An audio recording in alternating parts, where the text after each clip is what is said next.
औज़ुबिल्लाहिमिनश्शैतानिर्रजीम बिस्मिल्लाहिर्रहमानिर्रहीम। अस्सलाम वालेकुम डियर स्टूडेंट्स, उम्मीद है आप सब खैरियत से होंगे। लास्ट लेक्चर में हम लोग यंग्स डबल स्लिट एक्सपेरिमेंट को डिस्कस कर रहे थे और हमने उसे बड़ी डिटेल से देखा था, हर पॉइंट को डिस्कस करते गए थे हम। उम्मीद है आप लोगों ने उसके डेरिवेशन की जो है प्रैक्टिस भी की होगी और उसको सॉल्व करने की अपने तौर पे कोशिश की होगी।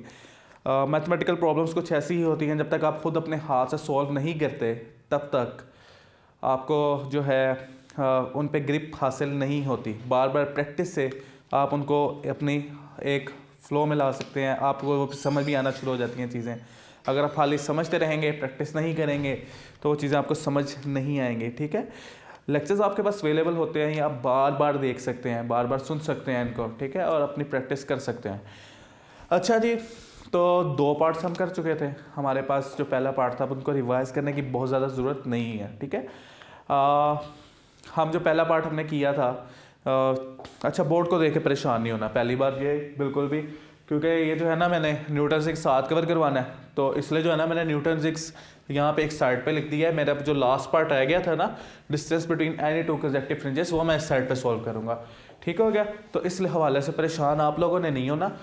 ये न्यूटन रिंग्स का पार्ट है इतना, हम यहाँ पे अपना काम पहले करेंगे, वो बाद में देखेंगे ज़रूर। ठीक है, तो आपके पास हमने जो पहला पार्ट किया था वो था कि हमने कंडीशन फाइंड की थी पार्ट डिफरेंस की, कि पार्ट डिफरेंस कितना होता है यंग्स डबल स्लिट एक्सपेरिमेंट में for maxima and minima. Maxima क्या था हमारे पास, ब्राइट फ्रिंज, और मिनिमा क्या था, डार्क फ्रिंज। ठीक है, तो हमने देखा था कब हमारे पास ब्राइट फ्रिंज हासिल होगी मिड इंटरफेरेंस से और कब हमें डार्क फ्रिंज हासिल होगी। फिर हमने उसके बाद देखा कि सेंटर से अगर आपने किसी भी डार्क फ्रिंज का फासला फाइंड करना हो तो वो हम कर सकते हैं इजीली, और किसी ब्राइट फ्रिंज का फासला फाइंड करना हो तो हम कर सकते हैं।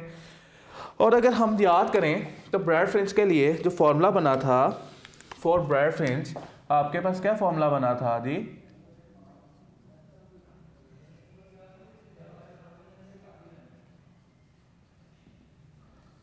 वो बना था किसके बराबर, M Y is equal to M, चलो एक साइड पे मैं लिख देता हूँ इसको, अभी आपको समझ आएगी क्यों लिख रहा हूँ दोबारा से मैं। y is equal to M lambda L divided by D. ऐसा ही है ना, सेंटर से किसी तक का भी फासला आपने फाइंड करना होता था तो वो बराबर होता था M lambda L divided by T. मैंने आपको कहा था कि अगले लेक्चर में हम जो काम करेंगे पहले ही, वो हम distance between two any consecutive fringes निकालेंगे। ठीक है, यानी आपके पास अगर एक फ्रिंज ये है और एक फ्रिंज ये है, ठीक है, इन फ्रिंज को नाम भी दे लेते हैं आपके आसानी के लिए, कि एक फ्रिंज ए है, ठीक है, ब्राइट फ्रिंज की बात कर रहा हूँ, और एक ब्राइट फ्रिंज बी है। ठीक है, तो मैं इन दोनों के दरमियान का फासला फाइंड कर सकता हूँ, और आपको ये भी बताया किसके बराबर होगा, एक वेवलेंथ के बराबर होगा, लेकिन कितने फासले की वेवलेंथ होगी वो मैं फाइंड कर सकता हूँ। अच्छा, वो कैसे जी, वो ऐसे कि मैं यहाँ पे देखूंगा दो कंसेक्टिव फ्रिंजेस का फासला है कितना। लेट करते हैं सेंटर से इस फ्रिंज तक जो फासला है वो बराबर है वाई एम के।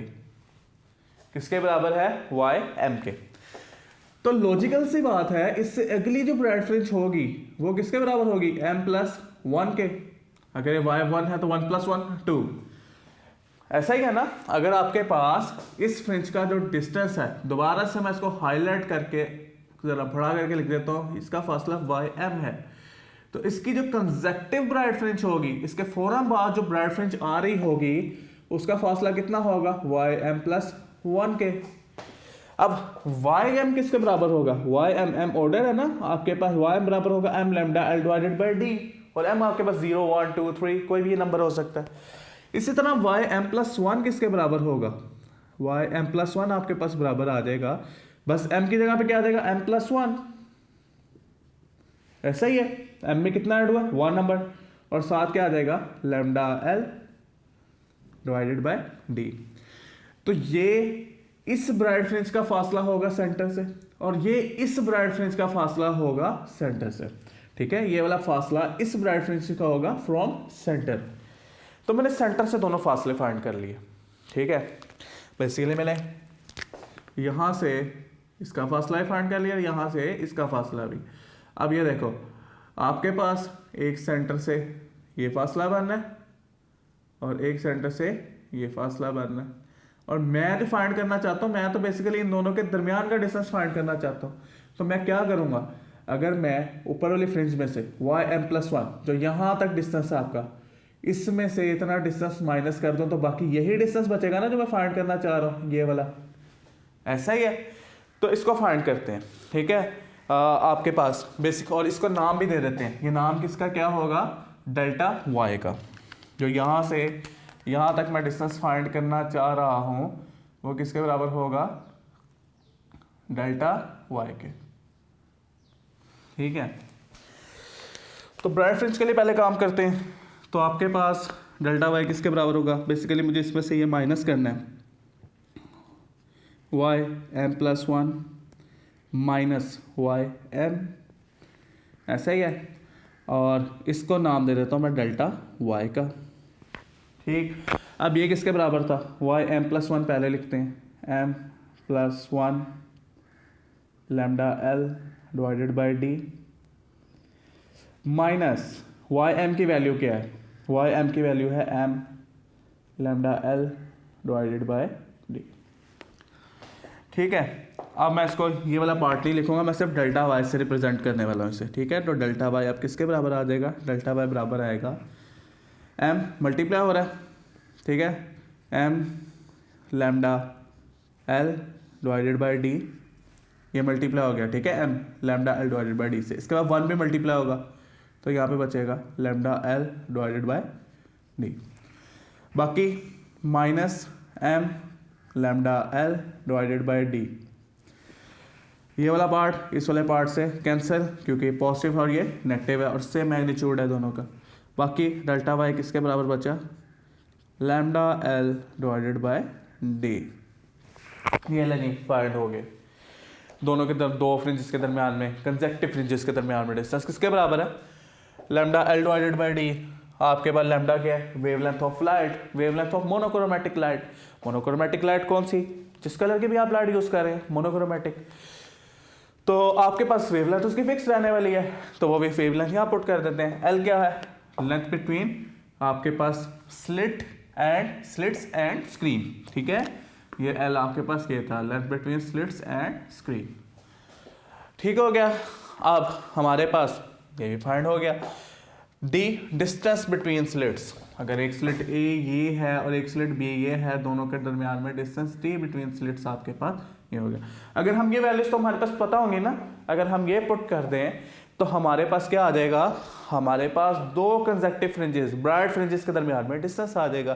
तो एक किसी सा पोर्शन था ये, हमने सिर्फ क्या किया था, जो हमारे सेंटर से लेके यहाँ तक फ्रिंज थी उसमें से पिछली जो फ्रिंज थी उसका डिस्टेंस माइनस कर दिया, तो आपके बाकी दोनों के दरमियान का फासला आ गया। अच्छा, सेम काम हमने करना है डार्क फ्रिंज के लिए। ठीक है, देखते हैं उसके लिए क्या आता है। इसका जरा फॉर्मूला याद रखिएगा। ठीक है, किसके बराबर आया, डेल्टा वाई। मैं एक साइड पे इसको लिख भी देता हूँ, चलें यहाँ लिख रहा हूँ एक साइड पे ताकि याद रहे। डेल्टा वाई किसके बराबर है, lambda L divided by D, distance between two consecutive bright fringes किसके बराबर है, lambda L divided by D. अब डार्क फ्रिंज के लिए भी करें इस काम को। ठीक है, इंटरेस्टिंग सा काम होता जा रहा है नहीं, तो अब इसको दो हम डार्क फ्रिंजेस के लिए भी फाइंड करते हैं। तो यहाँ पे जी डार्क है, तो हम यहाँ पे अपने डार्क वाले मार्कर से डार्क लिख लेते हैं ताकि पता चले जी डार्क के लिए हो रहा है। अब आपके पास इस पार्ट को हम मिटा देते हैं और इसको दोबारा से हम सॉल्व करेंगे और हमें y(m) और y(m+1) भी फाइंड करना पड़ेगा। ऐसे ही है ना। अब देखें, एक डार्क फ्रिंज है ये, ठीक, आपके पास एक डार्क फ्रिंज ये है, यहाँ से यहाँ तक जो डिस्टेंस हम कह रहे हैं किसके बराबर है, y(m) के बराबर। और दूसरी डार्क फ्रिंज है ये, इसका फासला हम कह रहे हैं किसके बराबर है, y(m+1). ठीक है, अब हमें क्या फाइंड करना है, दोनों के दरमियान का फासला, और ये किसके बराबर है हमारे पास, डेल्टा y के। ये किसके बराबर है, डेल्टा y के। तो डिस्ट्रक्टिव के लिए आपको याद है कि आपके पास किसके बराबर होता था डार्क फ्रिंज के लिए, m+½ लैम्डा, मतलब ऑड मल्टीपल्स आपके पास आ रहे होते थे, m+½ लैम्डा आ गया, इसी तरह m+1 किसके बराबर होगा, m+1/2 में 1 आपके पास lambda l divided by D, sorry ये भी रह गया हमारा, ठीक है, m+1/2 lambda l divided by D. तो y m+ किसके बराबर +1 किसके बराबर हो जाएगा हमारा, ये बराबर होगा किसके, आपके पास m+1/2, इसमें ऐड होगा 1 क्योंकि इससे नेक्स्ट वाली है, ठीक है, इसमें ऐड हो जाएगा 1, ठीक है। बाकी साथ क्या आएगा, lambda l divided by D. तो हमें क्या करना था, डेल्टा y फाइंड करना है। डेल्टा y किसके बराबर है जी हमारे पास, डेल्टा y बराबर है y m+1 minus y m, आपके y m+1 में से हमने माइनस कर दी y m, तो हमारे पास y m+1 किसके बराबर है, पहले वो लिख लें, वो बराबर है m+1/2 +1 lambda l by D minus ये वाली चीज़ m+1/2 लैम्डा l बाय जी, ये लाइन जी मल्टीप्लाई करें। चलें स्टार्ट करते हैं, पहले m मल्टीप्लाई होगा इससे, delta y is equal to m जब मल्टीप्लाई होगा ये हो जाएगा m lambda l divided by D, फिर 1/2 मल्टीप्लाई होगा plus half lambda l divided by D, फिर 1 मल्टीप्लाई होगा, 1 को प्लस है इसलिए नहीं कि अभी आपको नज़र आ जाएंगी चीज़ें, lambda l divided by D, ये तीनों मल्टीप्लाई हुए, 3 टर्म्स आ गई, माइनस m मल्टीप्लाई होगा lambda l divided by D, फिर माइनस प्लस माइनस मल्टीप्लिकेशन में, और आपके पास हाफ मल्टीप्लाई हो रहा है सर, ये बन जाएगा 1/2 लैम्डा l बाय डी। अच्छा जी यहाँ पे देखें क्या आगे कैंसिल हो रहा है, m lambda l by D, m lambda l by D से गया क्योंकि ये पॉजिटिव और ये नेगेटिव। अच्छा जी half lambda l divided by D और minus half lambda l divided by D, ये दोनों आपस में कैंसिल हो गए। अब जब ये कैंसिल हुए तो बाकी हमारे पास क्या बचा, बाकी हमारे पास बचा लैम्डा l बाय डी। तो लिख लेते हैं डेल्टा y को, तो डेल्टा y आपके पास किसके बराबर आया, distance between two any consecutive dark fringes हमने फाइंड कर रहे थे, तो ये हमारे पास बराबर आ गया किसके, lambda l divided by D के। तो आप ने इसका डिस्टेंस भी फाइंड कर लिया। अच्छा इंटरेस्टिंग बात को नोट की यहाँ पे, क्या चीज़, ब्राइट फ्रिंजेस के दरमियान, दो कंसेक्टिव ब्राइट फ्रिंजेस के दरमियान में डिस्टेंस कितना था, लैम्डा l बाय डी, दो कंसेक्टिव डार्क फ्रिंजेस के दरमियान में फासला कितना है, लैम्डा l बाय डी, दोनों में कोई फर्क नहीं है, जितना दो कंसेक्टिव डार्क फ्रिंजेस के दरमियान में फासला होगा उतना ही दो कंसेक्टिव ब्राइट फ्रिंजेस के दरमियान में फासला होगा, ये फासला फर्क नहीं पड़ता, क्योंकि हमने बार बार कहा कि ये मोनोक्रोमैटिक सोर्स है और मोनोक्रोमैटिक सोर्स की वेवलेंथ क्या रहनी है, सेम रहनी है।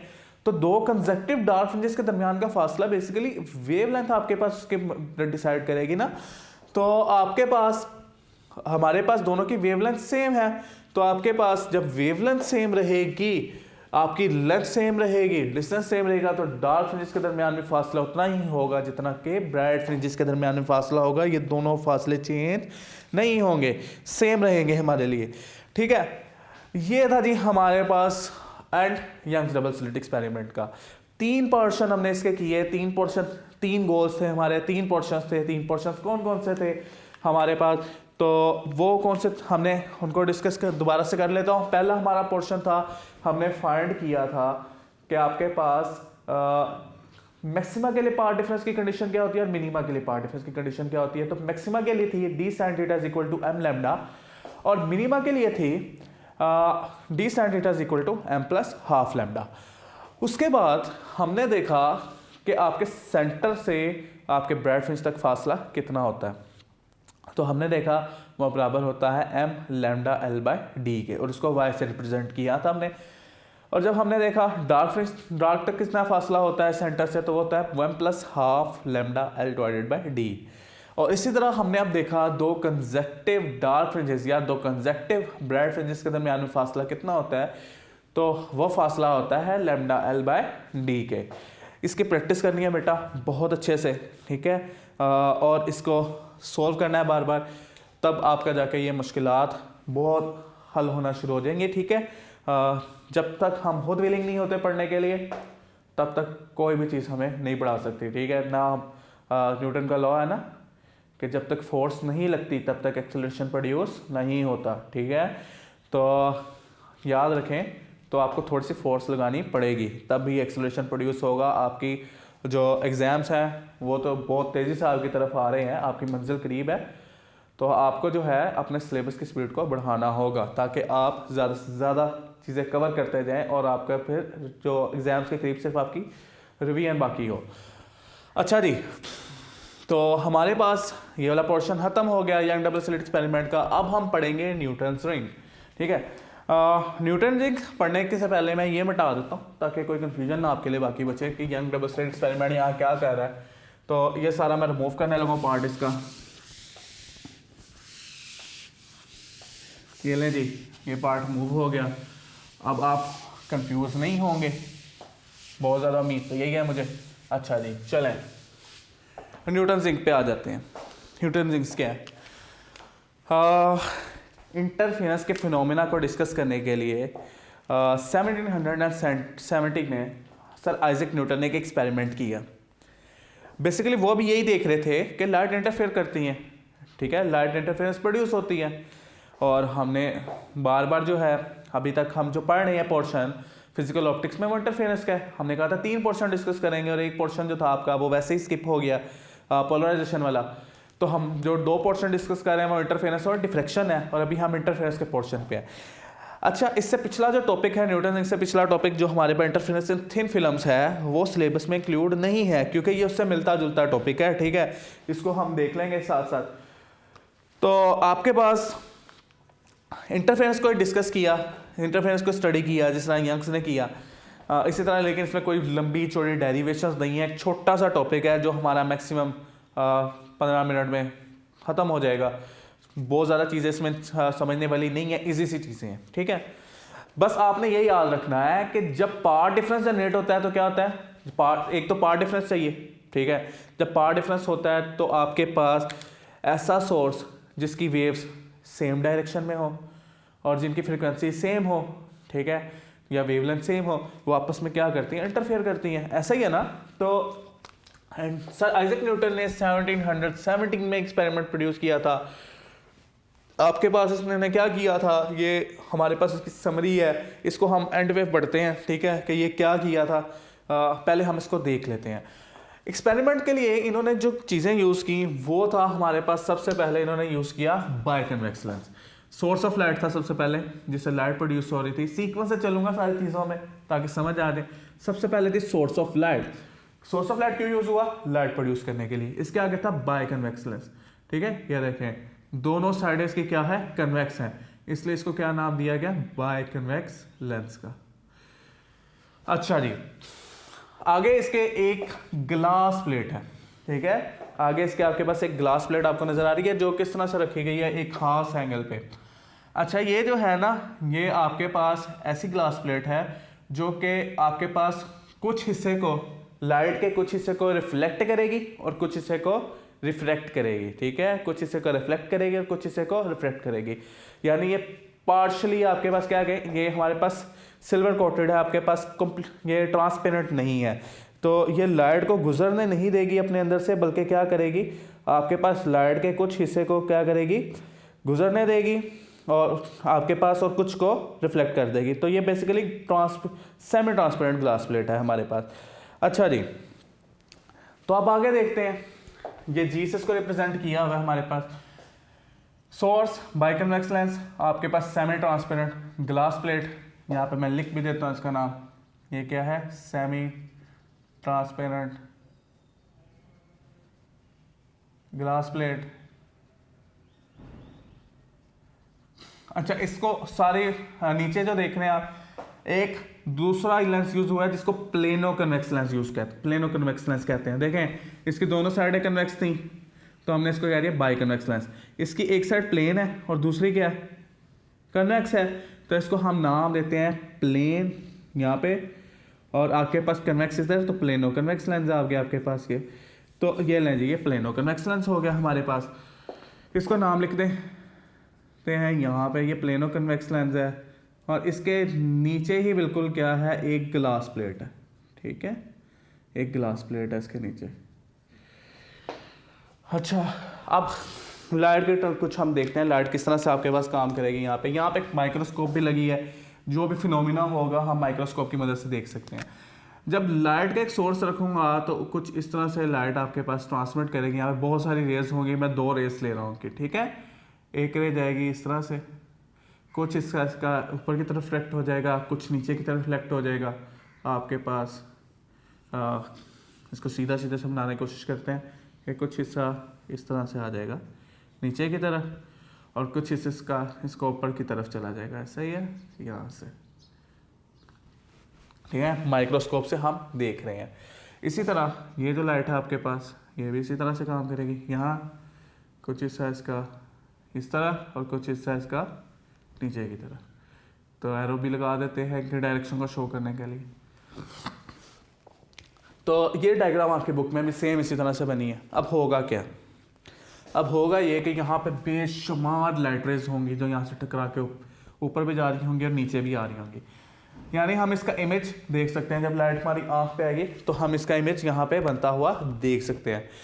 तो जो आपको इमेज यहाँ पे बनता हुआ दिखाई देगा ना माइक्रोस्कोप में, वो कुछ ऐसा होगा, कंसंट्रेटिक सर्कल्स होंगे। कैसे, आपकी बुक में ज़्यादा बेहतर डायग्राम बनी है, क्योंकि यहाँ पे बहुत ज़्यादा अच्छी तरह से ये डार्क ब्राइट को शो नहीं किया जा सकता था। अगर छोटा सा करें तो किया जा सकता है, ये डार्क ब्राइट इस तरह से कुछ, ये आपके पास ये ज़्यादा बेहतर डायग्राम होगी थोड़ी सी इसकी निस्बत। ठीक है, तो आपके पास यहाँ पे आप देख सकते हैं कि डार्क ब्राइट कलर का पैटर्न नज़र आएगा। और ये पैटर्न शो कह रहा है कि आपके पास ये फ्रिंजेस हैं डार्क ब्राइट, यानी कोई ना कोई इंटरफेरेंस हुई है, क्योंकि लाइट तो आ रही थी। अगर लाइट आपके पास कंप्लीटली वैसे सीधी जा रही होती, एक स्ट्रेट लाइन में होती, तो फिर तो आपको ब्राइट फ्रिंज नज़र आना चाहिए था ना, लेकिन इंटरफेरेंस हुई है, इसकी वजह से आपको डार्क ब्राइट फ्रिंजेस नज़र आ रहे हैं। अब इनको कंसंट्रेटिक सर्कल क्यों कहते हैं, ये कंसंट्रेटिक सर्कल्स हैं, ये भी लफ्ज़ लिखा हुआ है, बाद में परेशानी होती है। कंसंट्रेटिक सर्कल्स क्या होते हैं, कंसंट्रेटिक सर्कल्स वो होते हैं जिनका सेंटर सेम होता है। ये देखें, इस सर्कल का सेंटर भी सेम है, इसका भी यही सेंटर है, सारों का सेंटर एक ही है। जो सा मर्जी सर्कल देखना उसका सेंटर एक है, तो वह तमाम सर्कल जिनका सेंटर सेम होता है वह कंसंट्रेटिक सर्कल्स कहलाते हैं। अब ये इंटरफेरेंस क्यों जनरेट हुई, एक्सपेरिमेंट के डायग्राम तो हमने बना ली, सारे पार्ट्स को डिस्कस कर लिया, इंटरफेरेंस क्यों जनरेट हुई इस पे बात करते हैं। ये देखें बेटा, ये जो है ना, चूँकि ऊपर तो मुझे नज़र आना है, मैं सिर्फ इसका इतना पोर्शन उठाता हूँ जहाँ पे इंटरफेरेंस हो रही है और मैं इसको डिस्कस कर लेता हूँ। आपके पास यहाँ पे है ग्लास प्लेट, ठीक है, थोड़ी बड़ी करके बना रहा हूँ, एक ग्लास प्लेट, और इसके ऊपर हमारे पास है पड़ा हुआ प्लेनो कन्वेक्स लेंस, कुछ इस तरह से। ठीक, अब हो क्या रहा है, यहाँ से बहुत सारी लाइट आ रही है ऊपर से नीचे की तरह, हमने 2 रेस शो की हैं। ये देखो, अगर आपके पास लाइट आए यहाँ से, कहीं से भी ट्रैवल करती हुई आई लाइट, लेट करते हैं यहाँ पे आई, लाइट का सोर्स मैंने यहाँ रखा और लाइट आई यहाँ पे। अब लाइट का कुछ पोर्शन क्या करेगा, अगर मैं इसको किसी एंगल पे फेंकता हूँ ताकि आपको ज़्यादा बेहतर तरीके से अंडरस्टैंडिंग हो इस चीज़ की, फिर मैं उस डायग्राम से भी आपको बता दूंगा। अगर मैं इसको किसी भी एंगल पे फेंकता हूँ इस तरह से, ठीक है, तो लाइट आएगी यहाँ पे और इसका कुछ हिस्सा लाइट का जो है कुछ पार्ट वो रिफ्लेक्ट बैक हो जाएगा यहाँ से, ऐसा ही है, किस तरह वापस। लेकिन यहाँ पे इसका कुछ हिस्सा ऐसा होगा जो इसमें से ट्रांसमिट होके आगे जाएगा अगली सरफेस पे। ठीक है, आपके पास यानी लाइट 2 पार्ट्स में डिवाइड हो गई। अब इसका एक पार्ट यहाँ से रिफ्लेक्ट हो गया और एक पार्ट यहाँ से रिफ्लेक्ट होगा। आपके पास इसने यहाँ पे आई, यहाँ से टकराई और यहाँ से रिफ्लेक्ट होगा। अब ये देखें यहाँ पे क्या हुआ, फिर से सुनेंगे इसको, लाइट रे आ रही थी यहाँ से, इसका कुछ हिस्सा प्लेनो कन्वेक्स लेंस की सरफेस से रिफ्लेक्ट होके वापस चला गया, जबकि इसका कुछ हिस्सा जो था यहाँ पे आप देख सकते हैं यहाँ पे आया और ग्लास स्लैब से टकरा के, ग्लास प्लेट से टकरा के वापस चला गया। अब आपके पास यहाँ पे क्या होगा, इसने बेसिकली इतना ज़्यादा पार्ट डिफरेंस कवर करना पड़ा इसे यहाँ जाने के लिए, ये वाली लाइट रे को। अब जब पार्ट डिफरेंस आता है आपके पास, अब जब पार्ट डिफरेंस के बारे में आपने क्या पढ़ा था कि अगर पार्ट डिफरेंस m लैम्डा के मल्टीपल्स होंगे तो कंस्ट्रक्टिव इंटरफेरेंस होगी, m प्लस हाफ लैम्डा के बराबर होंगे तो डिस्ट्रक्टिव इंटरफेरेंस होगी।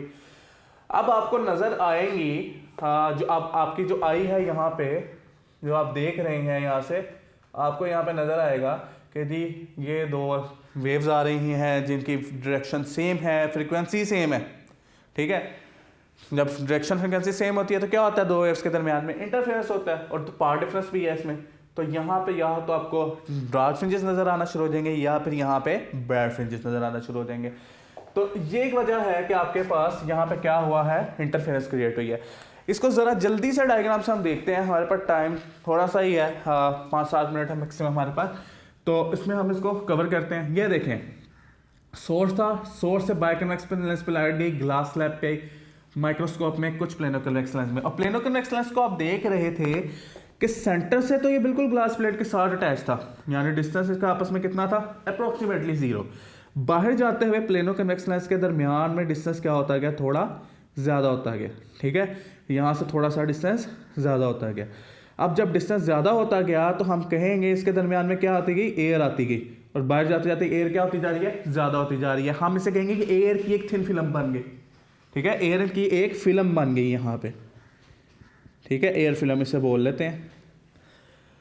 तो आपके पास एयर फिल्म बनने से क्या हुआ, हमने देखा कि लाइट को पहले जो आपके पास उसने टकरा के वापस जाना था, अब टकरा के वापस जाने के बजाय क्या कर रही है, कुछ हिस्सा उसका प्लेनो कन्वेक्स लेंस से टकरा रहा है, कुछ एयर में से पास हो के, ठीक है, रिफ्लेक्ट हो, आपके पास रिफ्लेक्ट हो रहा है ग्लास प्लेट से।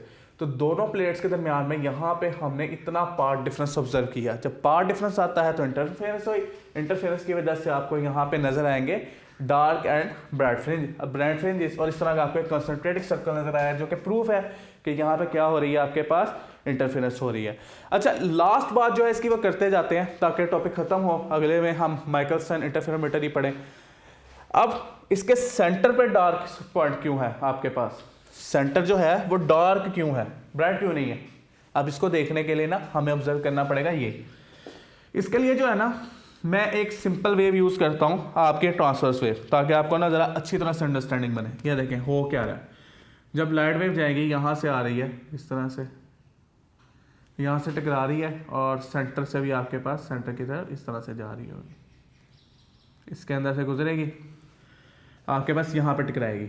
और आपको पता है जब कोई वेव जाकर डेंसर मीडियम से टकराती है, तो ये देखें एक वेव है यहाँ पे इस तरह से, और जब जाके किसी डेंसर मीडियम से टकराती है तो क्या होता है, 180 डिग्री का फेज शिफ्ट होता है। ऐसे ही है ना, आप पिछले चैप्टर में पढ़ चुके हैं। तो यहाँ पे क्या होगा, 180 डिग्री का फेज शिफ्ट होगा इस तरह से।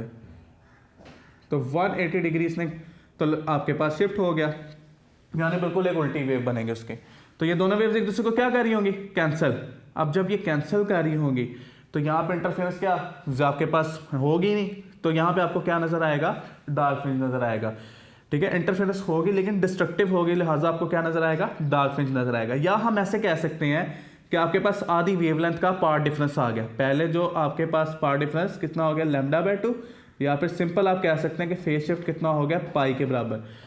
क्यों, क्योंकि इसने क्या किया, जब आपके पास वेव गई आपके पास वेव टकराई, डेंसर मीडियम से टकराई, तो उसमें 180 डिग्री का फेज शिफ्ट आया। तमाम वेव्स ने अपने साथ क्रस्ट ट्रफ को कैंसिल कर दिया, और सारी जब कैंसिल हुई तो यहाँ पे आपको क्या नजर आएगा, डार्क स्पॉट।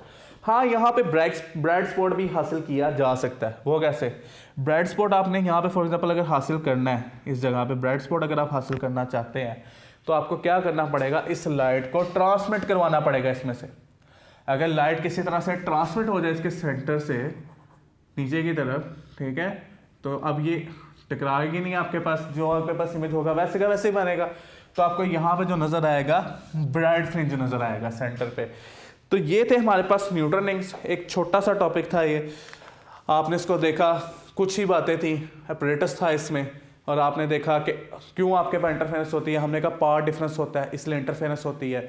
और फिर हमने देखा क्यों सेंटर पे आपके पास डार्क स्पॉट होता है, डार्क स्पॉट सेंटर पे इसलिए होता है, हमने कहा क्योंकि तमाम जो वेव्स आपके पास होती हैं वे कैंसिल हो रहा होता है, पावर डिफरेंस λ/2 होता है और फेज डिफरेंस पाई के बराबर होता है। तो यहाँ पे क्या होगा, आपके पास डार्क स्पॉट नजर आएगा। तो यही समराइज हमने एंड पे किया कि circular fringes are produced due to interference of thin film of variable thickness enclosed by plano convex lens and glass plate. पूरी उसकी समराइज किया गया यहाँ पे, ठीक है, एक लाइन में कि हुआ क्या है यहाँ पे। तो ये था बेटा जी हमारे पास न्यूटन से एक छोटा सा टॉपिक था, इसको पढ़िएगा बुक से, सारी चीज़ें समझ आ जाएंगी आपको अच्छी तरह से। अब अगले लेक्चर में हम इंशाल्लाह माइकलसन इंटरफेरोमीटर को देखेंगे और अगर हमारे पास टाइम बचेगा तो हम रिफ्रैक्शन को भी स्टडी करेंगे। तो आज के लिए इतना ही। इन जो हमने यंग डबल स्लिट के एंड से पढ़ा है इसको, और जो हमने न्यूटन सिक्स को हमने पढ़ा है इसको पढ़िएगा, समझिएगा, याद रखिएगा। न्यूटन सिक्स बोर्ड में आ चुका हुआ है एक बार, हालांकि बहुत छोटा सा टॉपिक देखने में लगता है, इसलिए इसकी एक बार प्रैक्टिस लाजमी कीजिएगा। आज के लिए इतना ही। अपना ख्याल रखिएगा, मुझे इजाज़त दीजिए। अस्सलाम वालेकुम, खुदा हाफिज़, फ़ी अमान अल्लाह।